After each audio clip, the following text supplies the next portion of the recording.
Hola a todos nuestros seguidores, soy Vianey Ramírez, encargada de las comunicaciones de la Red Hemisférica de Reservas para Aves Playeras, WISR. Estoy con Isadora Angarita, especialista en conservación de la red y coordinadora de la iniciativa de aves migratorias del Ártico, AMBIA en las Américas. Vianey dijo, yo soy Isadora Angarita, es un honor para mí estar en esta conversación y con un invitado tan especial. Y bueno, empecemos. Bueno, inspirados por la iniciativa de Black Birders Week, que buscaba celebrar la labor de todos los afrodescendientes amantes de la naturaleza, incluyendo estudiantes y científicos, e incrementar la visibilidad de los retos y peligros que enfrentan cuando están realizando actividades al aire libre, hoy tenemos un invitado muy especial. Luis Fernando Castillo, director ejecutivo de la Asociación Calidris en Colombia y miembro del Consejo Hemisférico de la Red, quien nos estará contando sobre su experiencia como afrocolombiano en el ámbito de la conservación. Hola Luis Fernando, bienvenido. Muchas gracias por aceptar la invitación para esta entrevista y bueno, queremos charlar contigo. Hola Vianey, muchas gracias por la invitación, Isadora. Como siempre, un gusto conversar con ustedes y con toda la gente que hace parte de esta idea que es la Red Hemisférica de Reservas de Aves Playeras. Gracias por la invitación a ustedes. Bueno, Fernando, para empezar, ¿nos puedes contar cómo nació todo este interés en las aves y qué hizo que tú decidieras que esta pasión de las aves iba a ser tu carrera?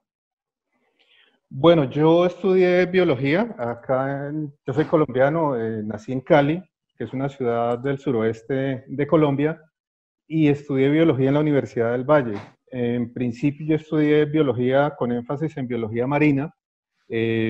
Yo tengo, digamos, un vínculo con la zona del Pacífico, la zona costera del Pacífico, porque mis padres son de allá. Yo nací aquí en Cali, pero es una ciudad cercana y con mucha influencia del Pacífico. Entonces, pues mi mamá obviamente cuando niño nos contaba historias de cómo ellos vivieron, de cómo era el pueblo, cómo eran los manglares, las playas. Entonces uno va creciendo como con eso y cuando empecé a estudiar biología, pues me interesé por el mar inicialmente, por la vida del mar. Al principio quería bucear y como las cosas que tradicionalmente están ligadas al imaginario de la biología marina. Ahí tuve la oportunidad de tomar una clase con un profesor, Luis Germán Naranjo, que se llamaba Ecología de Aves Marinas y Playeras. Y digamos que él nos introdujo en este mundo de observar las aves playeras, los chorlos, como le llamamos acá en Colombia. Colombia es el país de las aves, pero digamos que hay una muy fuerte inclinación hacia ver las aves del bosque, las endémicas y todo esto. Con las aves playeras no tanto. Entonces él nos guió hacia ese camino y como que ahí yo empecé a enamorarme, a tener esa inclinación por las aves playeras y marinas, pues porque me permitía estar cerca del mar. Básicamente esa era como mi primera intención, digamos. Estoy hablando de eso ya hace 25 años, entonces ha pasado un tiempo, digamos que obviamente han ido cambiando un poco los intereses, los enfoques, pero en general lo que me llevó a trabajar en este mundo de las aves fue como mi inclinación y mi cercanía por el mar. Bueno, gracias, Fernando. Digamos, de ese estudiante de biología de hace 25 o 30 años, ahora eres el director ejecutivo de la Asociación Calidris en Colombia.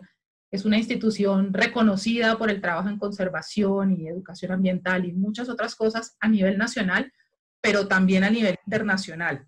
Entonces, ya adentrándonos un poco en el tema de esta entrevista, quisiéramos que nos contaras un poquito cuál ha sido tu experiencia como minoría, como afrodescendiente, trabajando en conservación tanto a nivel nacional como internacional.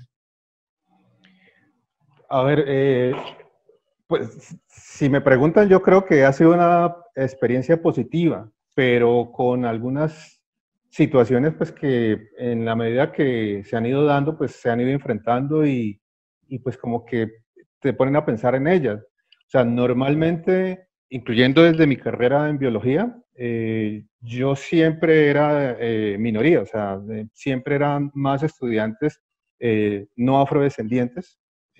Después pasé ya a la parte profesional y también en casi todos los espacios de discusión, de planeación, de los espacios de conservación, los indígenas y los afrodescendientes somos minoría. aquí en Colombia es bien llamativo, y digamos ya cuando tuve la oportunidad de interactuar a nivel de la región, del continente, eso se sigue manteniendo. Y pues estoy hablando de que en general la conservación, quienes hacen conservación o quienes están al frente de organizaciones de conservación, no son personas de grupos minoritarios, ni indígenas, ni afrodescendientes, aunque en algunos países estos grupos no sean minoritarios.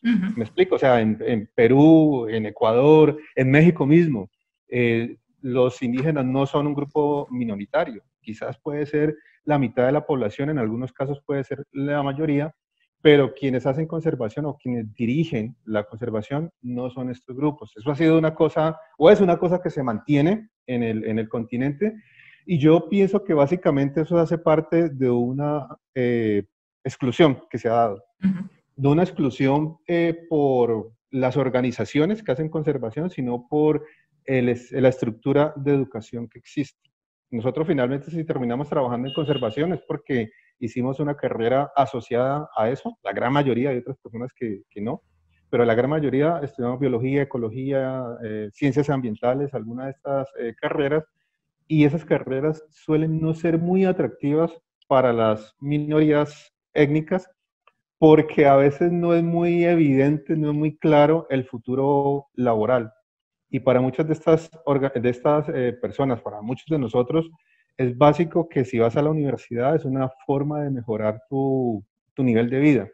Entonces, como que tratas de asegurar una carrera que te garantice que vas a tener empleo cuando te gradúes. Y en estas carreras a veces no es tan fácil. Entonces se termina ellos yendo por unas carreras de administración, economía, que quizás tengan más oferta laboral. Entonces ahí se va creando como un sesgo y se va limitando el acceso, porque pues estas personas finalmente terminan mirando hacia otro lado, pensando en cómo me voy a ganar la vida. Claro, claro, sí, eso tiene algo de sentido, obviamente, porque si no hay gente estudiando, pues poca gente va a llegar al ámbito, pues al ámbito laboral.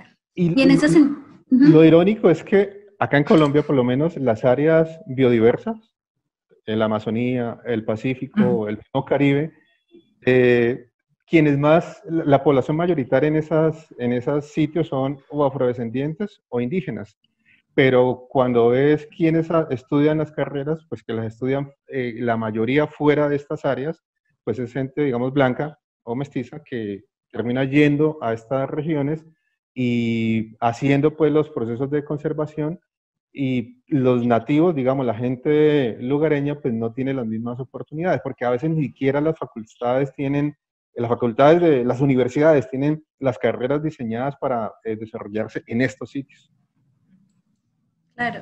Y en ese sentido, ¿tú cómo crees que esa poca representatividad de afrodescendientes o indígenas afecte la efectividad de la conservación o afecte la forma en que se implementa la conservación en estos lugares? Pues hay una cosa muy evidente, y es que hay un choque de realidades cuando se da esto, porque tanto las afrodescendientes como las comunidades indígenas tienen una forma de entender el mundo, de abordar el mundo, de una realidad también y una idiosincrasia diferente a la gente de las ciudades. Y a veces eso cuesta un tiempo entenderlo, a veces respetarlo, y a veces finalmente lo que se tiene que hacer es negociar para que esas dos miradas se junten y se puedan conjugar, para que podamos tener acciones pues que representen las dos visiones. Entonces, eso digamos que genera cierta... hace un poco más lento los procesos de conservación, porque requiere ese espacio como de conocernos y de entender la posición del otro.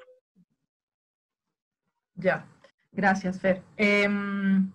Digamos, además de la evidente baja representatividad que hay de personas afrodescendientes, hombres o mujeres, en este campo de la conservación y bueno, y también de la investigación en biología, en aves, ¿crees que hay algún otro aspecto que refleje ese desequilibrio que existe, desequilibrio racial o desequilibrio de inclusión y de diversidad en el sector?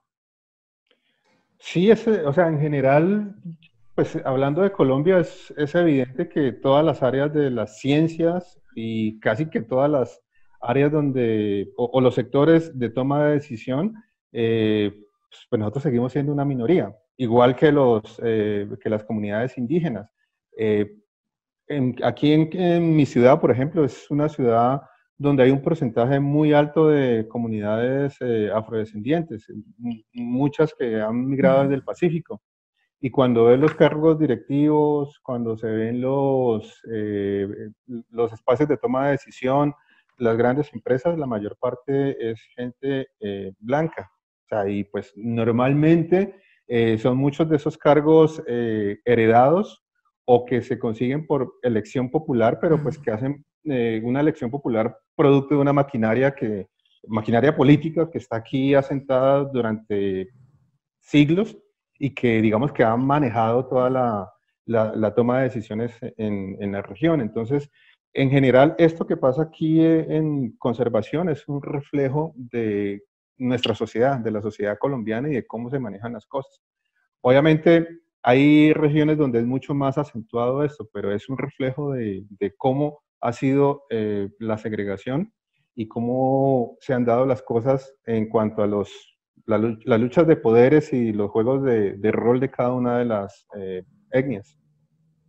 Claro, creo que no pensar la conservación como un mundo aparte del gran mundo en el que vivimos, sino la conservación es un ejemplo más de educación que existe, digamos, a nivel mundial en todos los sectores. Sí, claro. Claro, es que yo creo que ese ha sido uno de nuestros limitantes como sector de conservación, que a veces nos quedamos, como me decía alguien en estos días, como predicando entre convertidos, ¿ya? Entonces, como que nuestro sector es de la conservación y claro, nosotros ya nos movemos acá con comodidad, pero realmente el desafío para pensar en efectos y en acciones que impacten está afuera de este mundo de la conservación, donde se toman las decisiones, donde hay otras necesidades y otros intereses, y esos son los espacios que tenemos que abordar. Pero la conservación ha sido ajena pues a una realidad mucho más grande que es el contexto sociopolítico y económico de nuestro continente. Sí, claro.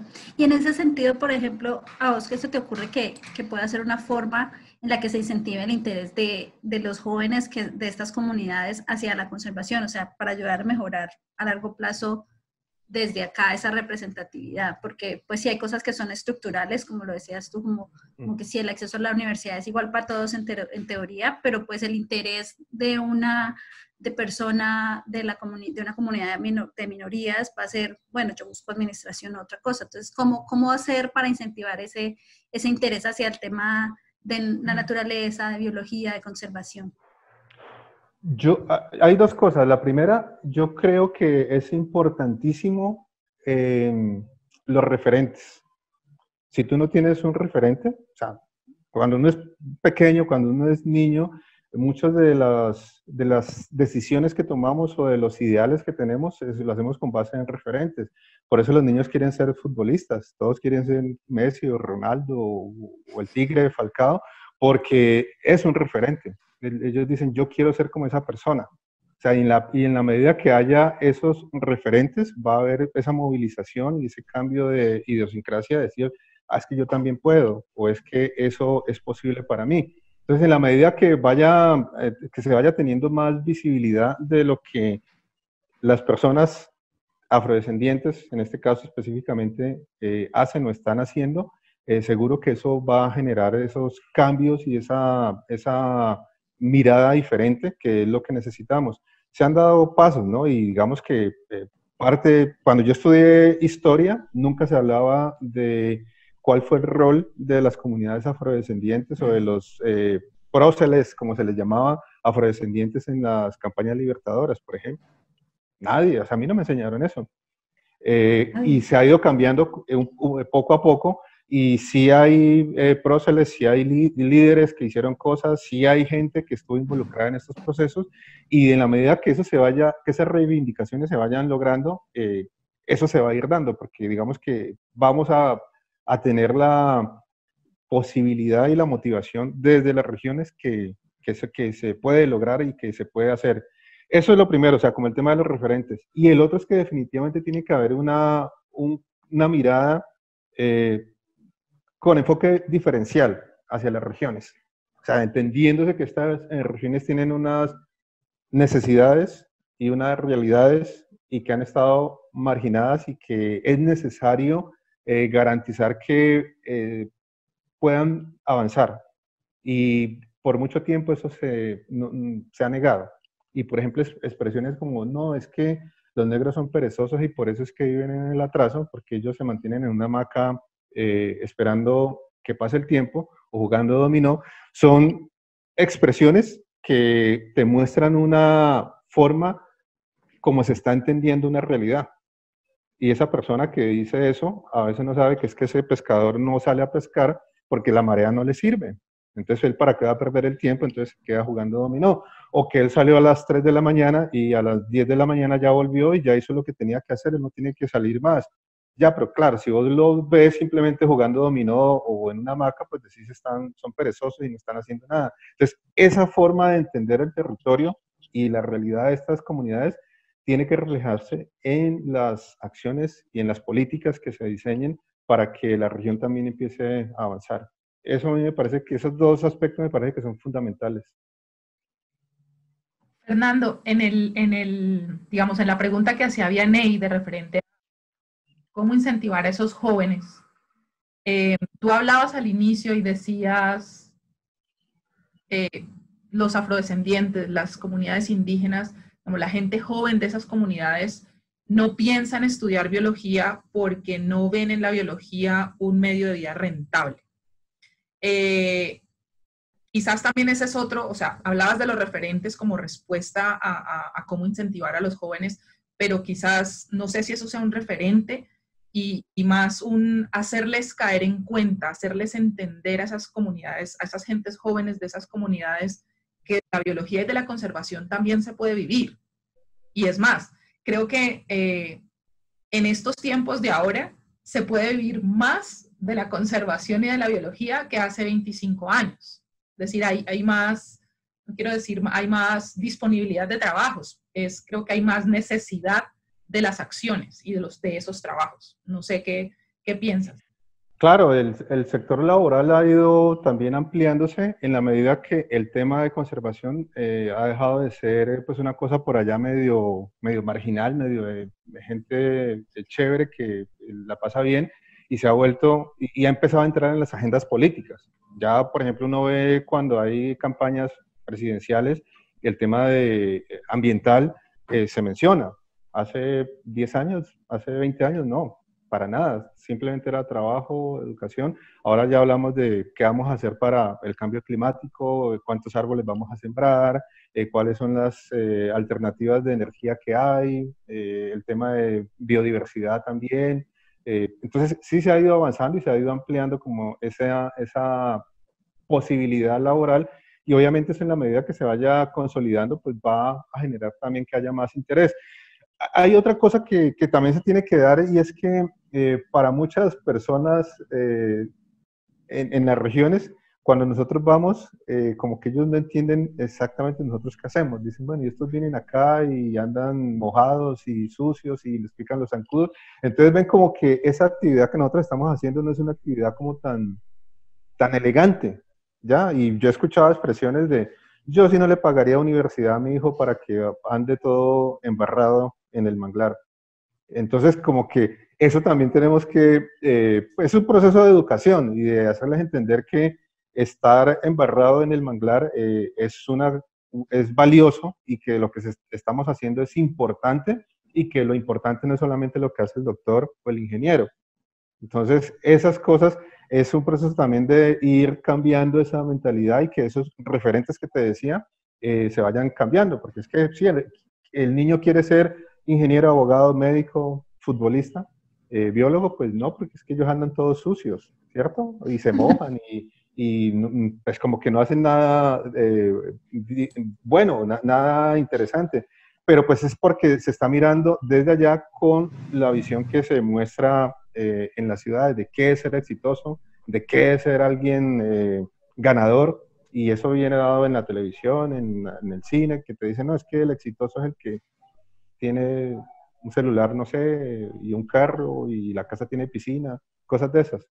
Entonces, como que en la medida que también vayamos cambiando esas valoraciones de lo que es una carrera y de lo que es tu contribución a la sociedad, eso se va a lograr. Vos decías ahora que, y pues ahora en esta pandemia, por ejemplo, hemos escuchado muchas reflexiones en torno a lo importante de la biodiversidad y de que no todo es dinero, porque nos hemos dado cuenta que hay cosas que con el dinero definitivamente no se logran y nadie está exento de ciertas situaciones, así tenga dinero.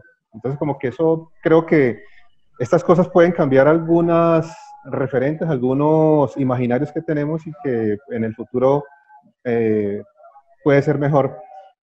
Eh, bueno, y como hablando de eso, de cómo mejorar la representatividad y como los referentes, ¿qué crees que puede hacer organizaciones como WIS, como la Red Hemisférica, o como, no sé, como Calidis en Colombia, o más a nivel internacional, las organizaciones de conservación para ayudar con esos referentes? Pues bueno, son dos niveles, ¿no? Nosotros obviamente tenemos la posibilidad de ir a los territorios y tener un contacto mucho más cercano con las personas. Nosotros hemos estado trabajando mucho en el tema de la formación, en la capacitación. Hay un proceso que tenemos que se llama la Escuela de Líderes, que lo que busca es como elevar las capacidades y el conocimiento en ciertos temas de estas personas, con la expectativa que ellos puedan involucrarse en estos procesos de conservación. Y en la medida que estén involucrados, pues obviamente vayan saliendo, digamos, y se vayan metiéndose en espacios de toma de decisiones, de discusión, porque es que el tema de la conservación también tenemos que dejarlo de ver como simplemente eso, como que es un tema de biodiversidad. Este en el fondo es un tema político, porque muchas cosas que afectan lo que nosotros defendemos o lo que nosotros proponemos pasan por decisiones políticas. Entonces, como que si nos olvidamos que el alcalde tiene que ser alguien que toma decisiones acertadas en conservación, pues estamos fallando. Entonces, en la medida que nosotros podamos ir dándole herramientas a estas comunidades, que podamos ir construyendo también unos discursos, unas posiciones, unas formas, unas propuestas de cómo podemos manejar esos territorios, cómo podemos trabajar conjuntamente con el sector, con los tomadores de decisiones, con otras organizaciones, podemos ir construyendo esa visibilidad que se necesita y generando que haya, digamos, más interés en estos temas de conservación para que no sean vistos siempre como, lo que vienen estos foráneos a decirnos y a contarnos y pues nosotros simplemente les copiamos y estamos allí, pero como que no hay un involucramiento decidido de las comunidades. Entonces, eso yo creo que es una cosa fundamental, el trabajo con las comunidades, el trabajo de base. Yo creo que Wizard, por ser una iniciativa que junta muchas visiones y hay muchas experiencias, porque estamos hablando de todo un continente, es importante hacer visible esas experiencias que se están dando y esos temas. Mira, un profesor decía con relación a este tema de la discriminación y el racismo, decía que él consideraría que esto se ha avanzado en estos temas cuando no se pongan sobre la mesa los temas raciales, o no se han puesto sobre la mesa los temas raciales por las comunidades que están siendo afectadas, sino que los blancos hablen también de racismo y que hablen del privilegio blanco, como le llaman en Estados Unidos a esa situación. No porque pues alguien salió a la calle a protestar porque asesinaron a una persona, sino que en la medida que esos temas empecemos a reflexionar sobre ellos, de, bueno, eso es real, eso está pasando, o sea, ¿cómo podemos nosotros ir equilibrando esa balanza y esa desigualdad que ha habido, podemos dar pasos importantes. Y yo creo que, por ejemplo, Wizard, por juntar tantos países, puede ser digamos, una ventana muy valiosa para mostrar estas situaciones. No solamente de los afrodescendientes, sino de comunidades indígenas o inclusive mestizas, campesinas también, que o por muchas situaciones también son discriminadas o son relegadas. Entonces, yo creo que el papel de Wizard puede ser muy valioso en ese sentido, o sea, haciendo visible y mostrando lo que desde las comunidades se está haciendo y pues los socios en cada uno de los países está trabajando, que es bastante. Sí, sí, eso es cierto. Creo que ayuda a que se pueda hacer un catalizador y mostrar todas esas experiencias. Fer, pero digamos, a raíz de lo que sucedió en Estados Unidos y las protestas, digamos, en otros lugares del mundo, en relación a estos temas raciales, de discriminación, de falta de inclusión, de no tolerancia a la diversidad, digamos, llevamos 2, 3 semanas, no recuerdo ya cuánto, siendo bombardeados por este tipo de preguntas, por este tipo de noticias, que no son temas nuevos, ¿no? Solo que algo sucedió y fue la llamada de atención como a todo el mundo, y supongo que el estar en confinamiento también ha hecho que estemos más pegados de las noticias, entonces, y de las redes sociales, entonces todo el mundo está como en esa movida, que por un lado es muy bueno porque es una llamada de atención a todo el mundo, y pone el tema de nuevo sobre la mesa. Pero todo eso son, digamos, no quiero decir malas noticias, pero al no encontrar un mejor término, malas noticias. Pero ¿ves, digamos, algo positivo, algo alentador en el futuro cercano, mediano plazo, lejano, en términos de inclusión y diversidad, tanto en Colombia como a nivel internacional? ¿O todo es definitivamente malas noticias? Vos decías que lo que pasó en Estados Unidos hace ya varias semanas no es nuevo, y si uno se pone a ver lo que sucedió y el estallido social como tal, se presentó en el 94 y luego en el 65, y si uno empieza a mirar para allá, seguro que hubo otros momentos de estallido. Sí, no es un tema nuevo, y yo creo que ha cambiado un poco ahora, es que somos más mediáticos, ¿no? Entonces todo el mundo tiene un teléfono celular, puede grabar en instantes, todo el planeta puede estar viendo una misma imagen, entonces eso hace que la reacción también sea mucho más fuerte a veces y más inmediata. Yo creo que hay avances, y el hecho de que yo siento que las nuevas generaciones están creciendo con un pensamiento mayoritariamente mucho más abierto que con el que crecieron nuestros padres o nuestros abuelos. Y digamos que eso da una esperanza, porque falta mucho por hacer, pero se han logrado cosas. Aquí en Colombia, sin que sea lo más grande que hayamos conseguido, pero el hecho de que tengamos una mujer del Pacífico afrodescendiente como ministra de Ciencia, pues creo que es una cosa positiva, o sea, no se puede negar. Obviamente ha sido resistida, criticada, todo lo que quieras, pero igual, allí está, y digamos que es un paso.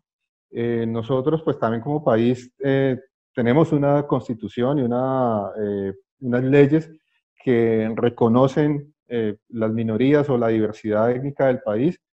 Eso es un avance. Obviamente, que esté en un papel no quiere decir que se van a lograr las cosas simplemente porque sí. Se necesitan ya muchas más políticas aplicadas, y sobre todo el tema de la participación nuestra, de los afrodescendientes, pero también del interés de los otros grupos, para que podamos construir esa realidad que necesitamos y esa sociedad que en últimas es lo que tenemos. O sea, aquí estamos y ninguno de los grupos se va a ir. O sea, nosotros no nos vamos a ir para ninguna parte, ni los indígenas, ni los mestizos. Entonces, debemos encontrar esa forma de convivir y de crear y de tener esa sociedad pues que sea más incluyente, más justa. Y pues creo que eso es el gran desafío que tenemos. Se han dado pasos, falta bastante. Y creo que lo que nos mostró este último estallido es que no hemos avanzado tanto como pensamos. Creo que esa es la sensación que nos queda, que es un poco frustrante, pero pues también sabiendo en dónde estamos podemos pensar qué vamos a hacer y cómo podemos seguir avanzando. Sí, digamos, de acuerdo con todo lo que dijiste, y me llama mucho la atención esa frase que acabas de usar hace un instante diciendo, el último estallido nos mostró que no hemos avanzado tanto como pensábamos. Porque creo que sí teníamos una idea de que estamos muy avanzados en temas raciales y de inclusión y somos muy diversos y estamos dando las conversaciones y nos estamos sentando a la mesa, etcétera. Está sucediendo y eso es bueno, pero me parece a mí que fue un poquito una cachetada de realidad de no estamos tan adelantados como creíamos, todavía nos falta mucho de la tarea por hacer. Yo realmente, o sea, la entrevista no es conmigo, pero yo quisiera decir que yo esperaría llegar a un mundo en donde el color no exista, donde no veamos a la gente por colores, ni la veamos de ninguna otra forma más allá de lo que son, más allá de lo que aportan. Entonces, digamos que es un poco también la llamada a esta conversación con Fernando, es poner el tema de la inequidad, de la falta de tolerancia a la diversidad y la falta de la ausencia de esos equilibrios, ponerlos sobre la mesa, traerlos a una conversación cercana, a una red de la cual Fernando es parte, del Consejo Hemisférico, pero también Cali, digamos, es uno de los socios en un sitio de la red hemisférica en Colombia. Para nosotras es muy importante, para la red es muy importante lo que Fernando comparte aquí con nosotros. Entonces, debemos empezar a cerrar un poco la conversación por muchos motivos, uno de los cuales es porque entrevistas demasiado largas nadie las ve. Pero quisiéramos, ya fuera un poco del formato de preguntas, quisiéramos saber si Fernando tiene algún comentario adicional o alguna pregunta que hacernos, y adelanto, quizás no tenemos las respuestas, pero pues no sé, si quieres algo de allá para acá. No, pregunta para ustedes, como pregunta no, pero sí quisiera conocer como su opinión más en torno a estos temas, porque volvemos como a lo último que mencionamos, es que a raíz del último estallido, pues como que todo el mundo pensó que, ay, sí, en mi país también hay negros, o hay inequidad, o hay discriminación, y pues todo estaba como ahí tranquilo. Y pues ojalá que estos temas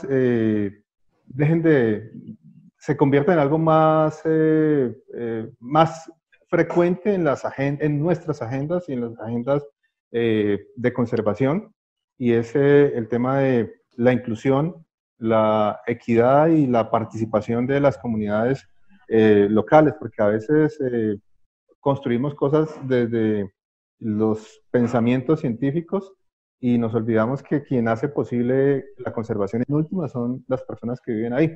Entonces, como que todo esto se da un llamado, no es restringiéndolo exclusivamente al tema racial, sino al tema de mirar siempre las necesidades y estar pensando en esas comunidades que hacen posible nuestra conservación. Entonces, que desde Wizard, ¿qué se está pensando? ¿Qué se ha pensado en eso para que esto no sea simplemente una cosa anecdótica allá en el 2020 que pasó cuando asesinaron a alguien en Estados Unidos?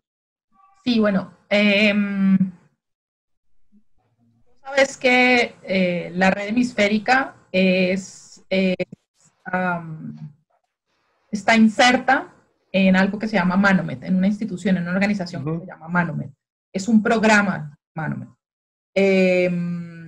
A dos niveles, digamos, tanto a nivel de programa, que es la red hemisférica, como a nivel de Manomet, en este momento y no necesariamente por el último estallido y por las últimas noticias, pero digamos, ayuda, esas malas noticias ayuda a alimentar este proceso que estamos llevando a la interna, tanto de Manomet como de la red hemisférica, de evaluar y obviamente reformar nuestras políticas, nuestras posiciones, nuestras formas de hacer las cosas para ser más incluyentes, para ser más, incluir la diversidad, ser más equitativos en todos los aspectos del funcionamiento, digamos, de esos dos niveles, tanto de Manomet como de la red hemisférica. Por ponerte un ejemplo, es un proceso que acabamos de empezar, entonces digamos que no tengo absoluta claridad en eso.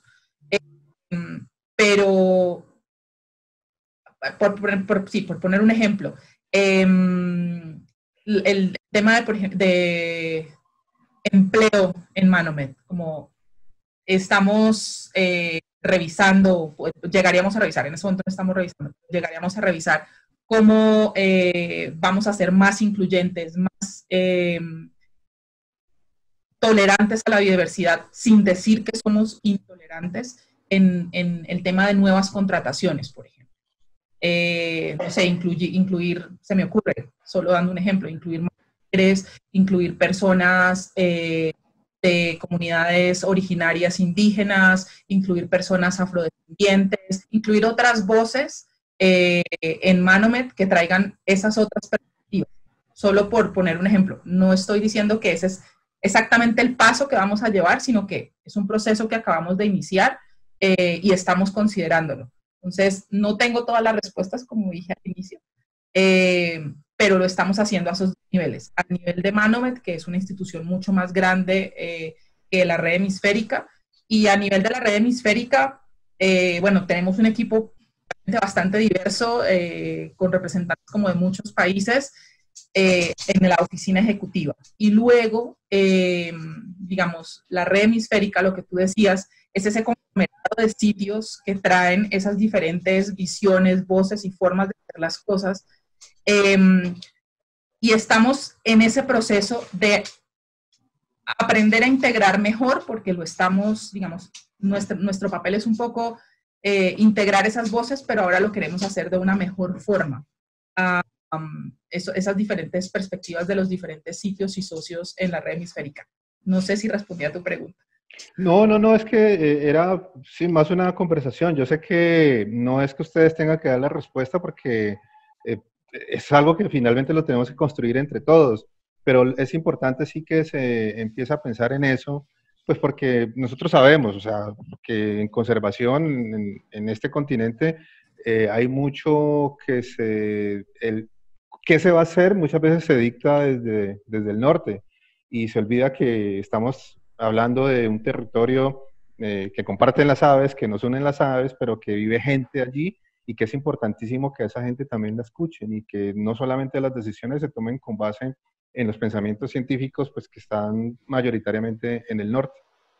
Sí, no, totalmente cierto. Y otra cosa que yo quería como agregar ahí era como un comentario más personal y es como que yo siento que todo este estallido mediático y todo ha servido para que todos reflexionemos sobre eso, incluso como que nos ponemos como con una mirada más aguda sobre la situación y yo creo que ojalá eso no cambie y creo que el llamado es a nivel también personal de estar atentos porque uno como que afila el ojo para ciertas cosas, entonces, por ejemplo, en mi caso, para mí es súper evidente cuando un lugar o una organización o un evento no tiene representatividad femenina, porque es algo en lo que yo siempre he estado, porque obviamente me ha afectado directamente, pero luego cuando sale este estallido es como que uno cae en cuenta, uno dice, ve, yo no había notado, o sea, en mi parte personal yo no había notado la falta de representantes de afrodescendientes en el medio del tema ambiental o de las aves, más específicamente, que es lo que yo conozco. Entonces, como que es estar agudo, con la vista aguda y revisándonos tanto a nivel personal, o sea, porque yo creo que si se cambia a nivel personal también, obviamente las organizaciones van cambiando y de alguna forma yo siento que tal vez es por eso que yo siento que la red es diversa, pero igual todavía hace falta esa mirada que Fernando menciona, es como mirar más el tema local y traer cosas más de abajo hacia arriba que de arriba hacia abajo, pero sí. Y el último comentario que quiero hacer es que yo no soy de los que pregona que debemos de tomar las armas y salir a acabar con todos los blancos, o sea, de voltear esto y volverlo un racismo a la inversa, no. Todo lo contrario, yo insisto en que lo importante y lo necesario en este caso, en este tema, es que valoremos esa diferencia que tenemos. Nosotros tenemos Colombia, tenemos un país muy diverso y eso es una riqueza que tenemos que apreciar porque eso nos da la posibilidad de interactuar con muchos países dentro del mismo país y eso es bien, o sea, y creo que casi todos los países latinoamericanos, incluyendo Estados Unidos, con la migración que ha tenido, les da la posibilidad de disfrutar esa diversidad y que no es que nos volvamos nosotros más importantes o que volteemos todo y ahora nos tienen que reivindicar todos los años de esclavitud, ¿no? Es que construyamos un nuevo escenario más justo, con más oportunidades, más equitativo y que finalmente eso es lo que queremos porque estamos aquí, aquí vamos a seguir y necesitamos entendernos y llevarnos bien. Exacto, muchísimas gracias, Fernando. Yo creo que eso resume muy bien como la visión de la conversada y la intención de la entrevista, era como llegar a ese punto en que sí, es que aquí estamos todos y lo que tenemos es que integrarnos. Muchísimas gracias por tu tiempo, no sé si quieres adicionar algo más. No, que me alegra verla solamente. Muchísimas gracias y nada, yo solo tengo que decirle como al resto de nuestros seguidores que pues este nuevo formato que se nos ocurrió de tener el video ha sido como es muy valioso y esperamos seguir haciéndolo en otras oportunidades y en temas que sean de nuestro interés, como en este caso fue todo el tema de la diversidad, la inclusión y la equidad dentro del ámbito de la conservación y que si tienen dudas, comentarios, sugerencias para nuevos temas, para cosas, no duden en contactarnos tanto por la página web o por nuestras redes sociales. Aquí estamos todos. Gracias.